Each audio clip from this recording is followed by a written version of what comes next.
बहुत बहुत स्वागत है आप सभी का आपके अपने YouTube channel Shukla study point में। मैं शिवम शुक्ला आप सभी दोस्तों का हार्दिक स्वागत करता हूं।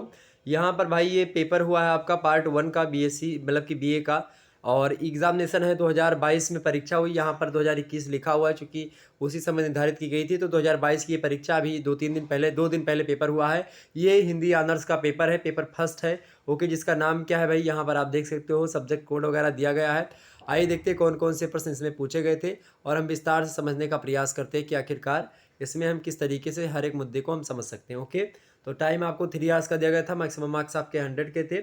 यहाँ पर आप देख सकते हो टीडीसी पार्ट 1 एग्जामिनेशन 2022। ओके, यहाँ पर निर्देश आपको दिया गया था, सभी प्रश्न पूछे गए थे। परीक्षार्थी यथासंभव अपने शब्दों में ही उत्तर दें। जो है उपांत के अंक पूर्णांक द्योतक है, सभी प्रश्नों के उत्तर दीजिए, ये बात आपसे कह रहा है। पहला प्रश्न आपसे कह रहा है कि निम्नलिखित में से किन्हीं 2 प्रश्नों के उत्तर दीजिए। आपसे कह रहा है ना कि 2 प्रश्न के उत्तर देने, एक प्रश्न मतलब 2 प्रश्न का उत्तर देने, 20 नंबर का एक प्रश्न, 40 क्वेश्चन, यानी कि ये दीर्घ उत्तर टाइप के प्रश्न है। पहला प्रश्न है कि आदिकालीन हिंदी साहित्य की प्रमुख प्रवृत्तियों का विवेचन कीजिए। मोस्ट इंपोर्टेंट प्रश्न है।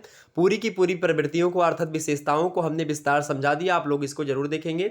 ये देखिए सारे के सारे प्रश्न ऐसे होंगे जो कि मेरे द्वारा बताए गए मॉडल पेपर से ही आए होंगे। तो आप सेकंड सेमेस्टर की तैयारी के लिए हमारे चैनल से जुड़ सकते हैं, इसीलिए हमने ये वीडियो बनाने उचित समझी। तो जो फर्स्ट सेमेस्टर में हो, सेकंड सेमेस्टर की तैयारी के लिए शुक्ला स्टडी पॉइंट ज्वाइन करें, अच्छी से अच्छी तैयारी आपकी होगी। अगला प्रश्न आपके समक्ष है, देखिए रासो काव्य परंपरा पर प्रकाश डालिए। रासो काव्य परंपरा पर जो ग्रंथ लिखे गए और जो कवि उपलब्ध हैं उन सभी के बारे में बताया, ये भी प्रश्न आपका हो गया था। अगला प्रश्न आपसे पूछा गया था, भक्तिकाल हिंदी साहित्य का स्वर्ण काल है। हमने चिल्ला चिल्ला करके कहा था कि 100% ये प्रश्न आएगा। अगर ये प्रश्न नहीं आता है एग्जाम्स में तो मैं वीडियो बनाना बंद कर दूंगा। और लगभग अधिकतर विश्वविद्यालय का, लगभग सभी विश्वविद्यालयों में ये प्रश्न कॉमन सारा और पूछा गया। तो जो भी अगर बीए प्रथम सेमेस्टर में अब की बार छात्र आएंगे, उनको एक बार या अपने जो जूनियर आपके आएंगे उनको सजेस्ट करिएगा कि इस प्रश्न को जरूर तैयार कर ले। ओके, वहीं अगला जो प्रश्न आपका है कि कृष्ण काव्य परंपरा में सूरदास का स्थान निरूपित कीजिए। मोस्ट इंपॉर्टेंट प्रश्न है, इसके बारे में बताया था। वहीं अगला प्रश्न आप देखेंगे था कि सूफी काव्य परंपरा में जायसी का स्थान निरूपित कीजिए। क्योंकि आपके पाठ्यक्रम में सूफी काव्य धारक के मलिक मोहम्मद जायसी जी जो हैं वही संकलित हैं, उनका एक खंड है वो संकलित है। अगला प्रश्न है कि निम्नलिखित में से किन्हीं 2 पर टिप्पणियां लिखी हैं। अब 2 प्रश्न पर आपको टिप्पणी लिखनी है, और 2 प्रश्न क्या जो इसमें से पृथ्वीराज रासो पर चाहे आप टिप्पणी लिख दें, ये एक जो है रचना है इसके बारे में, चाहे सिद्ध साहित्य के बारे में आप टिप्पणी करें, चाहे विद्यापति की, चाहे अष्टछाप के कवि जो हैं, और सभी के बारे में हमने बताया। वल्लभाचार्य जी जो कि जो है गुरु थे सूरदास जी के, इनके बारे में। तुलसीदास जी को तो आप सभी लोग जानते हैं, विद्यापति आदिकालीन कवि हैं। अष्टछाप के कवियों का संग्रह इन्हीं वल्लभाचार्य के लड़के थे विट्ठलनाथ, उन्होंने किया था, जिसमें सूरदास का स्थान प्रमुख था। ओके, पृथ्वीराज रासोचंद्र बरदाई की रचना। तो इस प्रकार से सिद्ध साहित्य में आप समझते हैं, सिद्ध साहित्य, नाथ साहित्य, ये सब साहित्य जो थे इनके बारे में आदिकाल संबंधित है ये। अगला प्रश्न आपसे पूछा गया था कि निम्नलिखित प्रश्नों में से किन्हीं 2 प्रश्नों के उत्तर दीजिए। यहाँ पर भी आप देखेंगे 2 क्वेश्चन करेंगे तो 20 नंबर मिलेंगे, यानी कि एक प्रश्न 20 नंबर का है तो 40 नंबर का प्रश्न है। पहला प्रश्न है कि विद्यापति भक्त या फिर श्रृंगारिक कवि है, सिद्ध कीजिए। इस प्रश्न का उत्तर भी आप देख सकते हो, इस प्रश्न को बताया था कि पढ़ लीजिएगा। अगला प्रश्न है कि तुलसी की भक्ति भावना पर प्रकाश है। तुलसीदास की जो नवधा भक्ति है इसके बारे में एक एक भक्ति, यानी प्रथम भगत संतन कर संगा, दूसर मम कथा प्रसंगा, इस प्रकार से चौपाई के माध्यम से और संस्कृत के एक श्लोक के माध्यम से हमने नवधा भक्ति पर प्रकाश डाला था। तो ये भी प्रश्न आपका आ गया। वहीं अगला प्रश्न आपसे था कि जायसी द्वारा वर्णित गोरा बादल युद्ध यात्रा का विवेचन कीजिए। Most important. वही अगला प्रश्न आपसे पूछा गया था कि मीराबाई का काव्यात्मक परिचय दीजिए। ये भी प्रश्न आपका आ गया। वही अगला प्रश्न आपसे पूछा गया था कि सूरदास के भ्रमर गीत प्रसंग पर एक प्रकाश डालिए।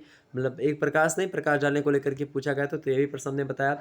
अगला प्रश्न आपसे पूछा गया था कबीर के शब्द का वर्णन कीजिए। चूंकि कबीर का जो रचना है कबीर की, उसका नाम क्या है? कबीर का नाम है क्या भाई? बीजक इनकी रचना है। बीजक जो है इनकी रचना नहीं, इनकी वाणियों का संग्रह है। वाणियों चूंकि ये लिखे पढ़े तो थे नहीं खुद कबीर दास जी। तो हुआ क्या कि इन्होंने जो बातें बताई, इनके जो गुरु चेले मतलब कि जो चेले थे इनके सभी लोग, उन्होंने क्या किया, इनके जो वाणियों का संग्रह नहीं, जो इन्होंने बोला उसको इन्होंने मतलब उनको उन लोगों ने क्या किया, लिखने का प्रयास किया। और लिखने के बाद में जो है आप देखेंगे कि इनके जो है बीजक संग्रह में, यानी कि बीजक में इनके जो कविताएं या फिर जो रचनाएं इनकी रही हैं वो सब संग्रहित हैं। अब बीजक के 3 भाग हैं। एक तो है साखी, यानी कि साक्षी उसका मतलब होता है, दूसरा है शबद, शबद माने होता है शब्द, और तीसरा है रमैनी, रमैनी माने रामायण। तो साखी, शबद और रमैनी, ये 3 जो है ये बीजक के भाग हैं। ओके, आगे देखते हैं। मैं विस्तार से इन प्रश्नों के उत्तर आपको सभी को बता देता हूं, लेकिन टाइम उतना ज़्यादा है नहीं।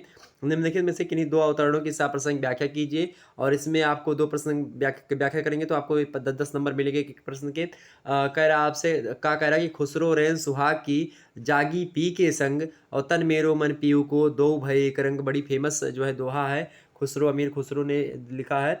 गुरु के प्रति है। ठीक, पीर माने गुरु होता है। अगला प्रश्न है, देखा देखी भगति का कबहु न चढ़सी रंग, विपति पड़े यो छाड़सी के जुली भुजंग। तो ये भी बढ़िया दोहा है। अगला प्रश्न आपसे पूछा गया था कि असुवन जल सींच सींच प्रेम बेली बोई, अब तो बेली फैल गई आनंद फल होई। वहीं अगला आपसे दोहा कह रहा है कि चानन भेल विषम सर रे भूषण भेल भारी, सपनों है नहीं आयल रे गोकुल गिरधारी। ये देखिए, वही अगला आपसे था कि कामी क्रोधी लालची इनते भक्ति न होए, और भक्ति करे कोई सूरमा जाति वरन कुल खोए।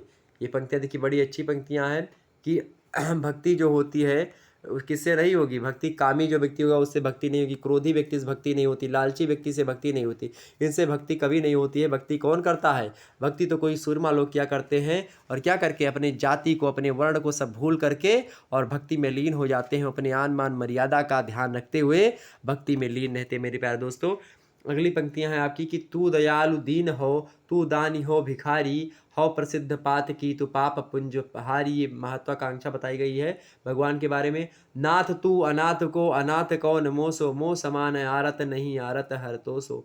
बड़ी फेमस पंक्तियां हैं। इस प्रकार से पेपर में आपसे पूछे गए कुछ बातें थी जो कि हमने आपको बता दी। मिलते हैं फिर नेक्स्ट वीडियो में, तब तक के लिए जय हिंद जय भारत। आप सभी का बहुत बहुत धन्यवाद।